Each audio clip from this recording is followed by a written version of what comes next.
Hey guys, today I wanted to do a review of Coronado Springs, which I stayed in last March. I've been meaning to do this review for quite a while because I have some opinions on Coronado Springs. So I stayed at Coronado Springs March 30th to April 1st when I did my solo trip to Disney. If you guys have not seen my solo trip, I will leave a card here. I forget which side it's on. I had originally booked All-Star Movies, but I was like, you know what? I'm gonna be fancy and I'm gonna stay at a moderate. I wanted to stay at French Quarters, but they were it was like way too expensive. It was like $250 a night, where Coronado, since it was under construction, it was only like $160 a night. So I was like, for an extra 30 bucks a night, I'm gonna upgrade to moderate. I never stayed at Coronado, and I honestly knew that Coronado would probably be a resort that I wouldn't want to go to for like a week-long vacation. To just like an overview, I went in, I checked in, I had to get my magic band because it got lost in the mail. Everything was fine, everything was cool. I had a standard view room and I knew that Coronado was like massive. So when I did my online check-in, you can like set preferences or requests, and I requested to be near the main lobby and transportation. So even though I had a standard view room, which could have put me like all the way in the back of Coronado, I got Cabana 9A. When you're in Coronado and you walk through the main lobby and you go out and you're facing like the lake and stuff like that, if you make a right, there's Cabana 9B that they've knocked down for construction, and then Cabana 9A. I was right at Cabana 9A, so I was literally like a 4-minute walk or less, I honestly don't even remember, to the main building, and there was a bus stop at the main building. And you know, the room was awesome. I love moderates, the queen beds, all that stuff. Yeah, there's really nothing wrong with it. I really had no complaints with the room. Something that did happen and that I really didn't like was on my checkout day at 8 o'clock in the morning. I'd just woken up. Mousekeeping knocked on my door to see when I was leaving for checkout, which I thought was kind of weird because that's never happened to me at any other resort, and it threw me off because I had just woken up. Checkout's at 11. I don't know why they just didn't start cleaning rooms at 11, and that was just a little off-putting because it was so early in the morning. The resort itself was very nice. There were hammocks on like the beaches that was really fun to just swing on.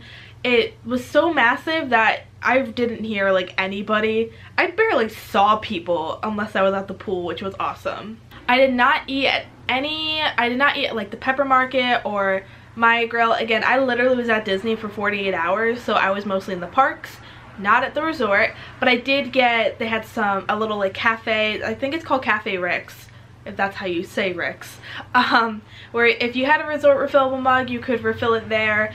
I did not get one this trip.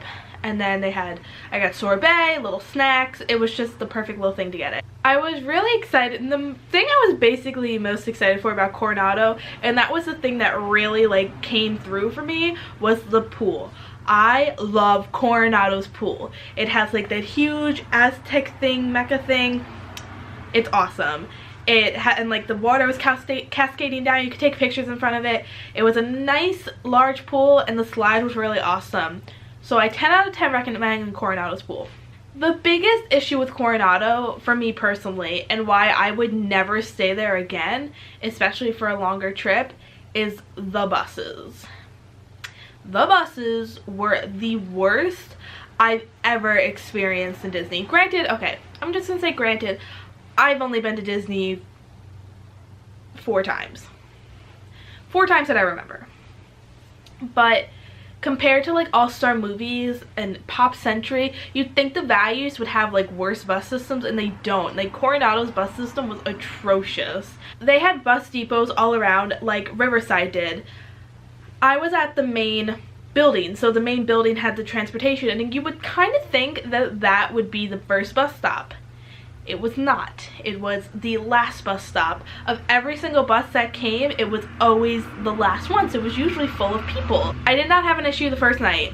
I did have an issue that day, the next day. Extra magic hours at Magic Kingdom. I had gotten up there early. I was the first one there, and there was a cast member like there, you know, kind of keeping tabs. She asked me where I was going. I said Magic Kingdom, and I guess she was trying to keep tabs, so I went and sat down. The thing is with Coronado, and this is with moderate resorts, unlike Values, there's not like a line. Like Pop Century has like ropes, so you know you're in a respective line. When you're waiting for a bus, you have a spot. There wasn't that. So I'm sitting there for like 20 minutes waiting for a bus. I'm the first one there, but then more families start to fill up, and then more families with strollers. And so as soon as an inkling of a bus came up, all these families just pushed forward in front of me. Even and after the first time the bus wasn't from Magic Kingdom, I stood up, but they would still like push in front of me. And like 2 buses had come by that were full for Magic Kingdom because we were the last stop, which I don't know why they weren't sending some buses to the front that were empty and some buses in the back. You know, it is a big resort. It's extra magic hours. You kind of think Disney would prepare for that, but they didn't. And so one Magic Kingdom bus came and it was full. It says, when it says Maui, it's full. But one person I got off. So I went to get up. I was like, I'm one person. The bus had already driven away. So I did not get a lot of the extra magic hour. Waiting for a Disney Springs bus, I waited 45 minutes. Because it said, when I got there, told the girl, I'm going to Disney Springs. I know like Disney Springs isn't the most frequented place. I was expecting to wait 20 minutes for a bus, and on the time slot where they say when the buses are coming, it had 20 minutes from there, from the time that I'd sat down. But every couple minutes, the time kept getting pushed back, back, and back, and back. And it's kind of like, if I had known it was going to take 45 minutes, I would have just gotten an Uber. Like, if I had known the buses were going to be such a pain, I would have just gotten Ubers everywhere. But alas, I didn't. So that was like my biggest gripe, and that is honestly would prevent me from staying there again, because like non-functional buses doesn't provide a smooth vacation. And honestly, I think transportation in Disney is very important. And it just kind of surprised me that, you know, Value Resorts had a better transportation system than a moderate. That's my take on it. Would I stay there again? Maybe. I really like the pool. I would stay there if I needed to add a random night here or there on a trip. I would not stay there for the full trip, for a full like 5 or 6 day trip. I just like wouldn't. So that's it. Leave a comment down below if you stayed at Coronado, if you like it, why you like it. I would honestly go back there for the pool. The pool was really, really nice, like the main one. But other than that, that's really it. Maybe I'll have to try some of the dining at Coronado. If you guys enjoyed this video, make sure to like and comment and subscribe for more Disney videos. I will see you next time. Bye.